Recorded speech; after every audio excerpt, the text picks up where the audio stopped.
مین د مور په غېږه کې سر یخی دی لګیا دی مین د مور په غېږه کې سر یخی دی لګیا دی په ټوکو کې رښتیا دی او په زړه کې په خندا دی ستا خوښه زما خوښه ده خو خپله درته وایم که داسې دې ونه پېژنده بله درته وایم ګودر د جینکو ډک وي خو دنګه پکې ګوره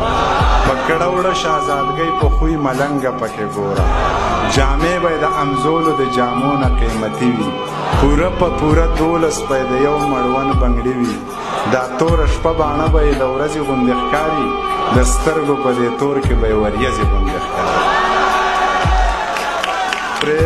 پرېښودې به یې سترګو له کږې وږې لکۍ وي شین خال به یې ایښودی خاص د وروځو په بلۍ وي په شونډو به یې خپله قدرتي سرخي ښکارېږي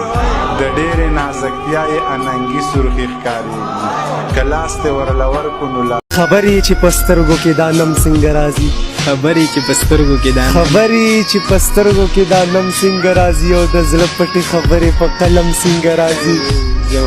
ریباره ته قسم تیر که چې دا کیسه رښتیا ده زما روانې جونګړې ته صنم څنګه راځي او د دې خلکو ایمان باندې قسم دی که پوهېږم په جرنده د جوارو کې غنم څنګه راځي د دې سړي ایمان باندې قسم دی که پوهېږم په جرنده د جوارو کې غنم څنګه راځي او د دې سړي د لاسه پښتانه واړه جړېږي د دې سړي د لاسه پښتانه واړه جړېږي چې دا سړی توبې ته تر حرم څنګه راځي مننه وایي د دې سړي د لاسه پښتانه واړه جړېږي چې دا سړی توبې ته تر حرم څنګه راځي او په دغه واقعي باندې مې پوهې که محترمه جومات ته د سپیانو میز کې بم څنګه راځي په دغه واقعي باندې مې پوهې که محترمه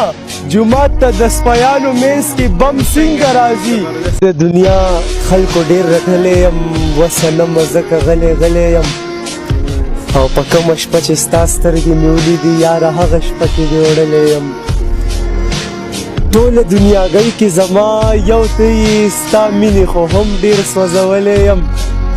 او سوځم خو دا سوز ډېره مزه کوي مینې دې سوکه داغلی یم